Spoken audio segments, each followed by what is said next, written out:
Ya, oke, baik. Assalamualaikum warahmatullahi wabarakatuh. Selamat siang, kita mulai lagi kuliah metodologi penelitian. Hari ini hari Selasa, 16 Juni 2020. Kita memasuki pertemuan ke-10. Nah, sebelum masuk pada materi, tadi sebelum kuliah saya sudah sampaikan ada kuis dari yang sudah masuk dari kuis hanya 30 menit saja sebenarnya waktunya. Makanya di sini yang masuk hanya ada hanya 8. Hanya 8. Dari 8 saja 2 terlambat dan 1 udah langsung ada nilainya 0. Nah, ada yang masih in progress. In progress untuk telat. Ya, nah, ya, kita coba lihat satu, ya, ini. Mulai dari pertanyaan nomor 1 ya. Yang lain nanti kalau saya sudah jawab masih ada yang masuk berarti telat. Dan kalau telat berarti ya nilainya diperhitungkan nanti gitu ya. Yang pertama, pertanyaan pertama ini hubungannya dengan perkuliahan yang lalu. Apa yang saudara ketahui tentang kutipan? Di sini Yulia Nur Anissa Mala atau Mala menjawab, kutipan adalah pengulangan satu ekspresi sebagai bagian dari yang lain. Terutama ketika ekspresi yang dikutip itu terkenal atau secara tersurat dihubungkan dengan kutipan ke sumber aslinya dan ditandai oleh atau diselingi dengan tanda kutip. Ya, oke. Hanya intinya sebenarnya kutipan di sini adalah kita memang mendapatkan referensi, menyadur atau memang mengambil gitu ya pendapat orang lain. Ya, intinya sih begitu. Mengambil pendapat orang lain atau memakai pendapat orang lain sebagai tambahan informasi atau referensi dalam karya tulis kita gitu ya, terutama nanti kalian nulis di tugas akhir. Yang kedua, mengapa dalam karya ilmiah ada kutipan? Nah, ini jawaban Mala lagi, untuk menegaskan isi uraian atau untuk membuktikan apa yang dikatakan. Pendapat penulis membedakan dengan pendapat penulis. Ya, artinya sih memang ini juga benar. Dalam karya ilmiah itu ada kutipan karena kita mungkin sebagai peneliti itu harus mengambil referensi dari pendapat orang lain. Bisa jadi karena kita baru mau meneliti, belum memiliki penelitian kita sebelumnya, atau penelitian kita tidak berhubungan, maka pendapat kita tidak bisa kita jadikan sumber. Jadi makanya kita harus mengambil sumber dari pendapat orang lain. Ya, terutama dalam hal ini definisi-definisi, pengertian-pengertian, bahkan juga ide-ide dari orang lain.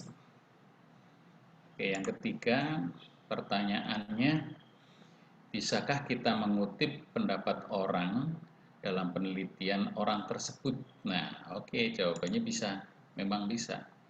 Kita mengutip pendapat orang, nah, itu dari penelitian orang tersebut. Ya, oke. Kemudian yang keempat, nah, apa yang bisa dikutip dari penelitian seseorang?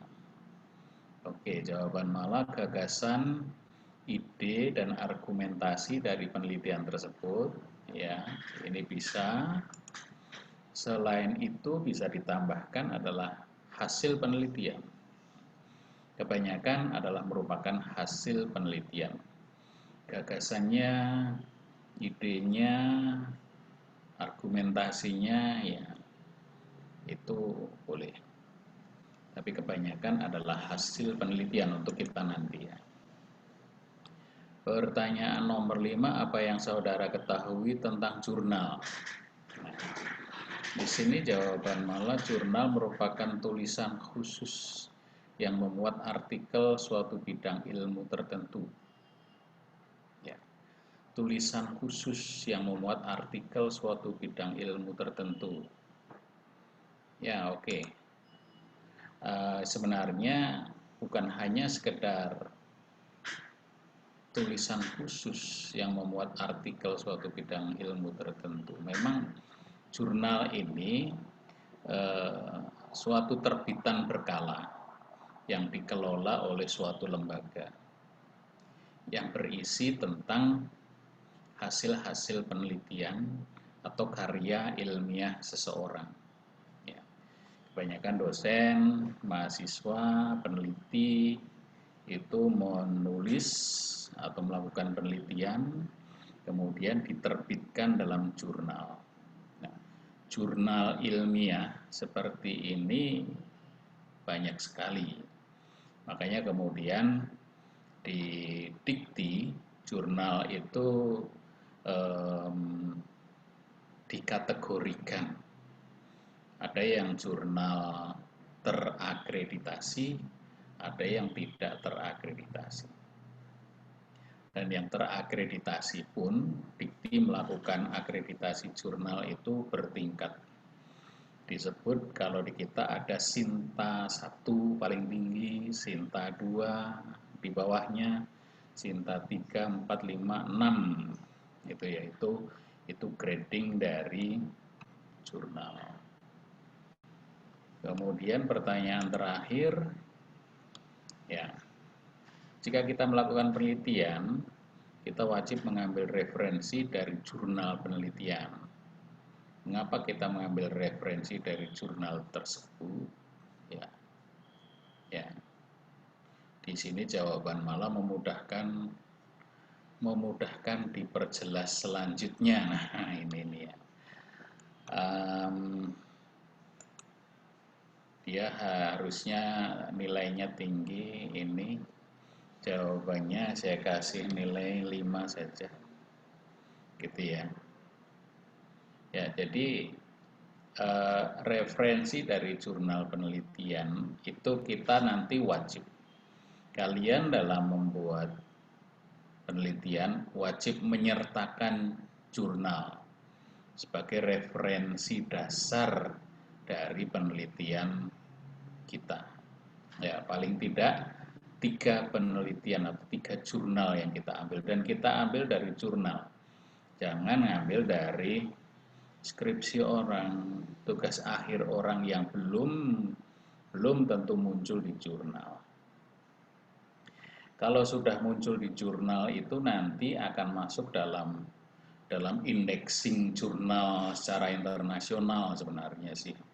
Artinya seseorang ketika mengambil referensi dari jurnal tertentu, dia akan tercatat begitu ya, akan tercatat dalam model sitasi untuk peneliti itu. Oke, saya rasa begitu.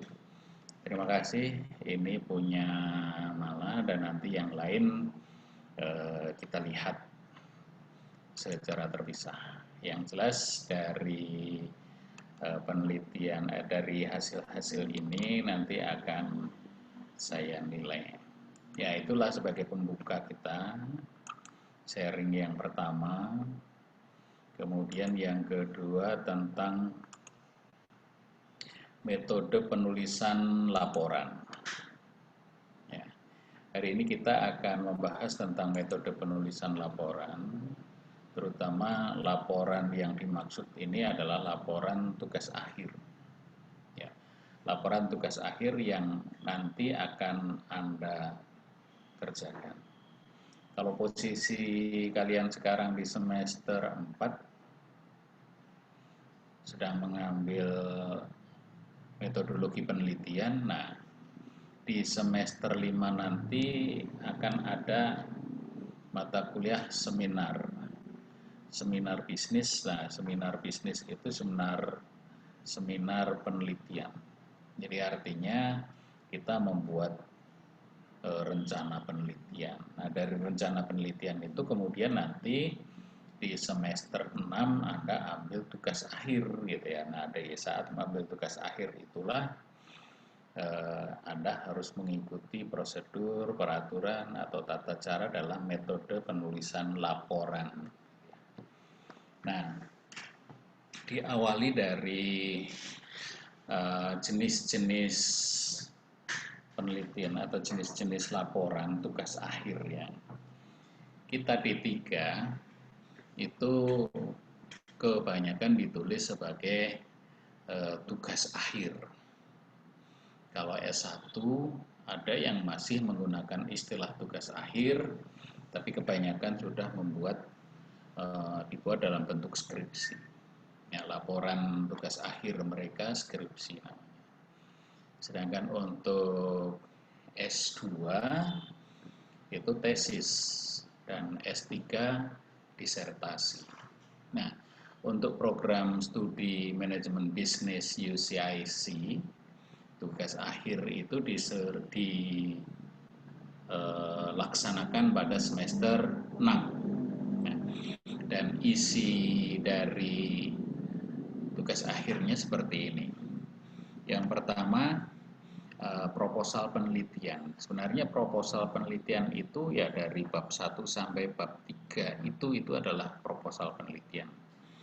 Ya, proposal ini sebenarnya sudah melalui berbagai proses. Di kuliah metodologi Anda mengenal, kemudian di seminar bisnis nanti membahas ini, dan di sini ada pembimbing nanti.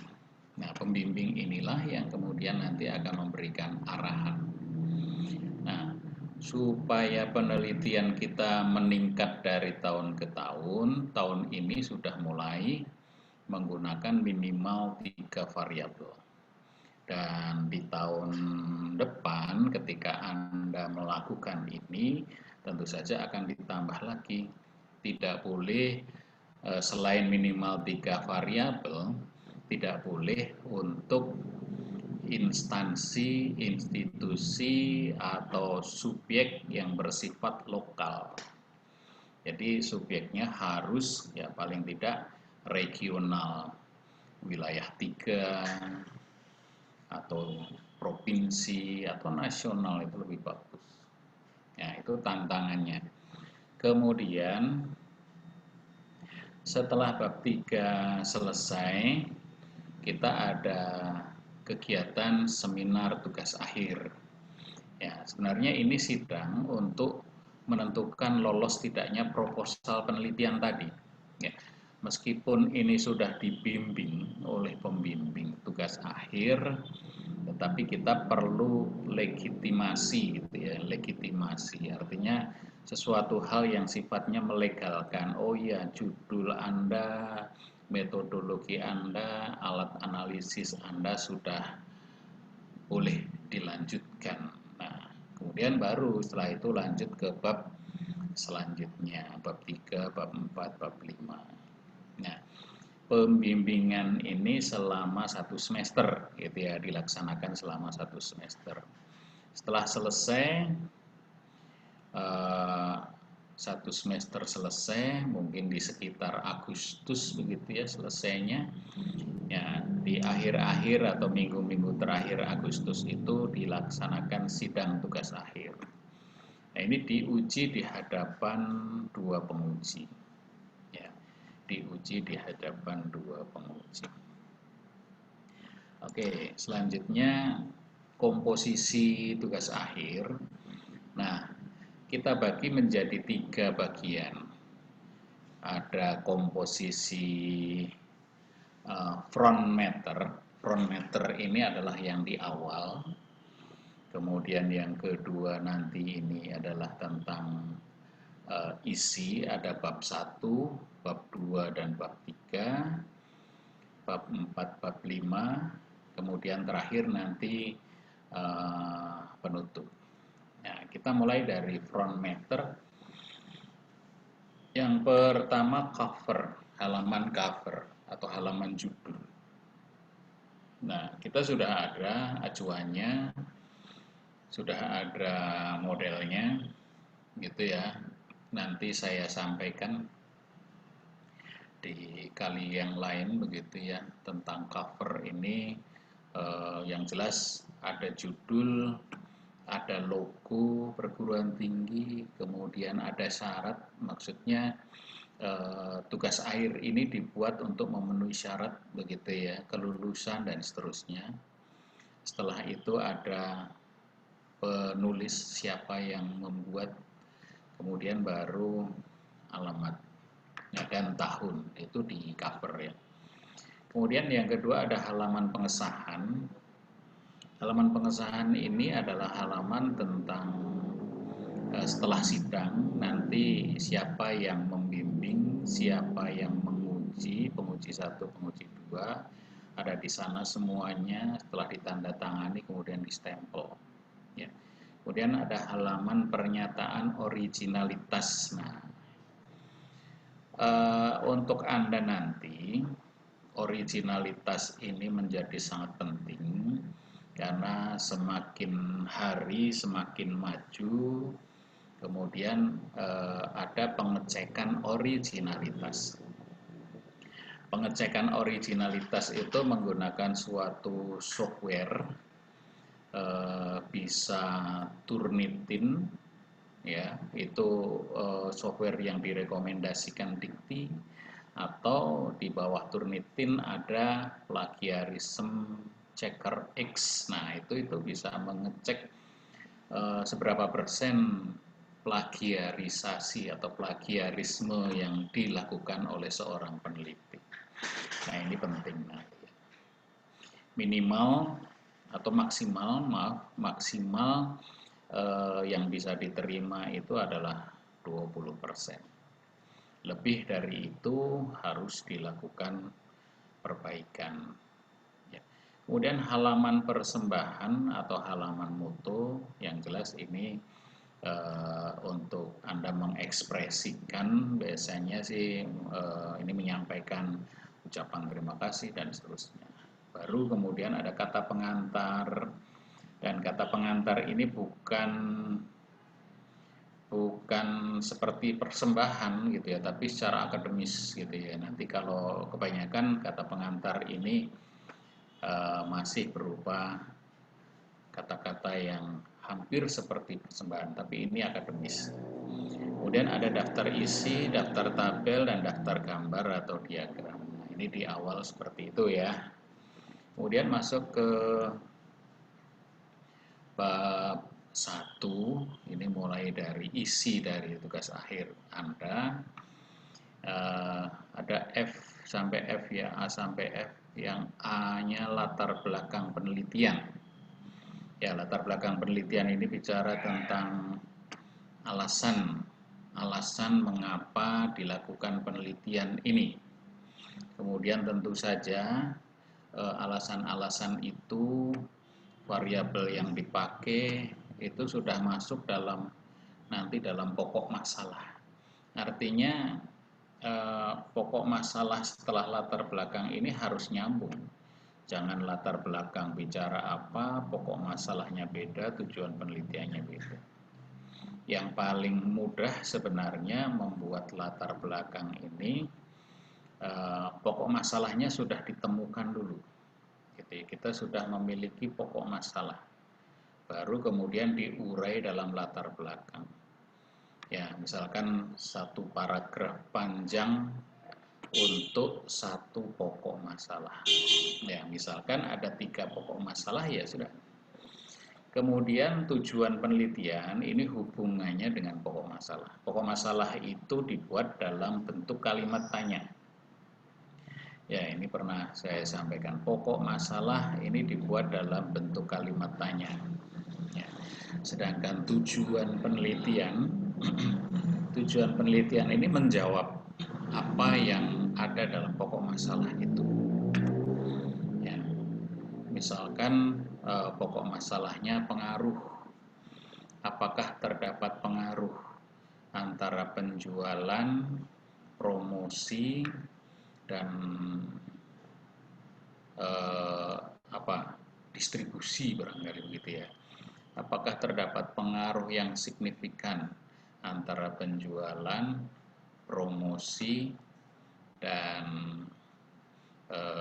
distribusi terhadap kinerja bisnis, barangkali seperti itu ya, secara simultan. Nah, pokok tujuan penelitiannya untuk mengetahui pengaruh, nah, dan seterusnya. Jadi pokok masalah dan tujuan ini pasti akan selalu ikut, selalu sama. Kalau tidak, ada tiga pokok masalah, maka tujuan penelitiannya juga harus ada tiga. Yang di metodologi penelitian, metodologi di sini artinya apa saja yang kita pakai dalam hal meneliti ini. Secara metodenya, yang pertama tentang jenis penelitian, gitu ya, jenis penelitian. Ini penelitian kita termasuk penelitian apa? Oh, termasuk penelitian korelasional barangkali begitu, karena mencari hubungan. Ya, kemudian tentang data-data penelitian diperoleh dengan cara apa, kemudian tentang populasi sampel, gitu ya, populasi sampelnya seperti apa, kita ketahui populasinya bagaimana, sampelnya bagaimana, ya, kemudian sampai ke variabel yang digunakan, itu variabelnya apa saja, sampai ke nanti alat analisis. Nah, alat analisis kita keluarkan dari metodologi, kita buat alat analisis penelitian. Ya, ini penelitian. Ya, alat analisis yang digunakan apa? Jadi artinya setiap kita melakukan penelitian itu selalu menggunakan alat analisis. Nah, meskipun secara kualitatif tetap saja ada alat analisisnya, apalagi kuantitatif. Kalau kuantitatif itu lebih jelas alat analisisnya, misalkan regresi, korelasi, determinasi, dan seterusnya. Nah, di sini nanti di bab selanjutnya akan diungkap lagi lebih luas. Kalau di sini hanya untuk sekedar mengetahui saja, akan dianalisis dengan ini. Kemudian yang F, rencana penelitian, itu merupakan jadwal kapan kita melakukan penelitian. Selanjutnya di bab 2 tentang landasan teori. Landasan teori ini isinya adalah pengertian-pengertian. Kemudian yang kedua, hasil penelitian terdahulu atau sebelumnya, dan alat analisis data. Nah, ini alat analisis data yang tadi ya. Pengertian-pengertian di sini maksudnya tentu dimulai dengan judul, hubungannya dengan latar belakang. Jadi butuh apa saja pengertian-pengertian atau landasan teori yang digunakan, terutama pada variabel, dan sampai nanti terbentuknya suatu kuesioner, barangkali mengarah kepada suatu kuesioner, gitu ya. Jadi pengertian-pengertian ini jelas tadi ya, bisa diambil dari kita mengutip banyak hal. Jadi bisa kita mengutip dari buku, textbook ya, artinya memang kita ambil dari buku saja, atau kita ambil dari jurnal penelitian tentang variabel-variabel yang digunakan. Nah, terutama nanti di hasil-hasil penelitian terdahulu atau sebelumnya, ini kebanyakan adalah penelitian-penelitian yang sudah dilakukan orang lain, ya, jangan terlalu lama begitu ya, paling tidak 3 tahun terakhir begitu ya, menggunakan hasil-hasil penelitian mereka yang hampir sama atau sama dengan judul atau tema penelitian kita. Ya, tidak harus sama persis. Misalkan samanya itu tentang penggunaan variabel. Variabel-variabel yang ada yang digunakan dan seterusnya. Baru kemudian ada mengulas, ya, kita mengulas alat analisis data secara lengkap gitu ya. Nah, tentang alat analisis data kita lihat nanti di belakang. Bab selanjutnya bab 3 tentang gambaran umum penelitian. Nah, gambaran umum penelitian ini bicara tentang gambaran dari objek atau subjek penelitian yang digunakan. Kenapa objek dan subjek gitu ya, atau objek dan atau subjek? Objek ini biasanya kalau hubungannya dengan benda mati gitu ya, perusahaan itu sendiri atau barang begitu ya. Tetapi kalau subjek ini hubungannya dengan nanti manusianya atau orang-orang yang diteliti. Nah, misalkan bisa kita meneliti keduanya gitu ya, ada perusahaannya, kemudian di dalamnya ada orang-orang yang mesti harus kita teliti. Nah, itu gambarannya seperti apa? Mulai dari sejarah, barangkali visi misi, atau pengertian tentang subjeknya, gitu ya. Ya, itu sampai nanti kalau perusahaan berarti ya ada struktur organisasi, uraian dari struktur organisasi. Kemudian data-data penelitian, di sini data-data penelitian ini bicara tentang data yang dibutuhkan, yang nanti terutama untuk dianalisis. Ya, jadi ada dua hal di sini paling beda. Yang pertama data dari subjek atau objek penelitian tadi. Kalau perusahaan berarti tentang produknya, pasarnya, tentang pricing, tentang produksi, tentang distribusi gitu ya, dan sebagainya yang ada dalam situ. Nah, terutama nanti dalam hal ini apa yang diteliti. Kemudian rencana kuesioner atau instrumen penelitian. Kuesioner itu adalah instrumen dalam penelitian atau alat untuk mendapatkan data penelitian. Nah, rencananya itu harus sudah dikemukakan di sini. Nanti disampaikan dalam seminar penelitian. Oke, kita lanjutkan di bab 4 tentang analisis data. Analisis data di sini bicara tentang setelah kita melakukan di bab 3 sampai bab 3 tadi kita sudah diuji kelayakan dari proposal kita, kemudian sudah direvisi barangkali keinginan dari pengujinya tentang kuesioner yang kita bangun. Nah, kemudian kita jalankan gitu ya. Nah, bab 4 ini hasil kita menjalankan. Yang pertama, tabulasi data atau ringkasan ini adalah bicara tentang hasil-hasil dari kita melakukan kuesioner tadi ya. Ya, setelah tabulasi data selesai, maksudnya tabulasi data itu kita melakukan kuesioner diringkas gitu ya. Dari ringkasan itu kemudian kita buat dalam bentuk tabel-tabel gitu ya, per variabel biasanya. Kemudian yang selanjutnya adalah tentang analisis data. Nah, analisis data di sini ini kan tadi di bab 1 sudah ada alat analisis data, di bab 2 diperjelas lagi. Nah, di bab 4 ini aplikasinya tadi masih ketentuan-ketentuannya, teorinya. Nah, ini aplikasinya. Mau apa analisis datanya?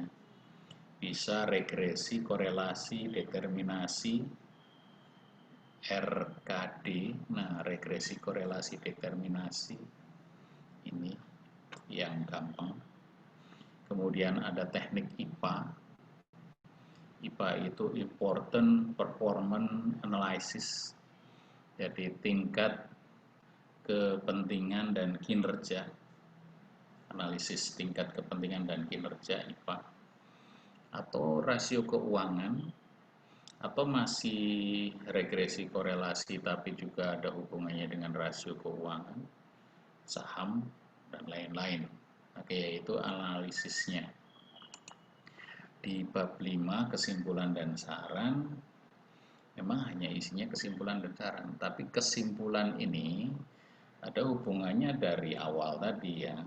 Ada benang merahnya di pokok masalah, gitu ya. Kalau pokok masalahnya 3, tujuan penelitiannya 3, maka kesimpulannya ya paling tidak 3. Ada tambahan lagi silahkan. Ternyata ada side effect dari penelitian kita, efek samping dari penelitian kita yang mesti kita simpulkan, boleh-boleh saja. Tapi minimal memenuhi pokok masalah atau menjawab pokok masalah. Dan terutama saran-saran juga begitu.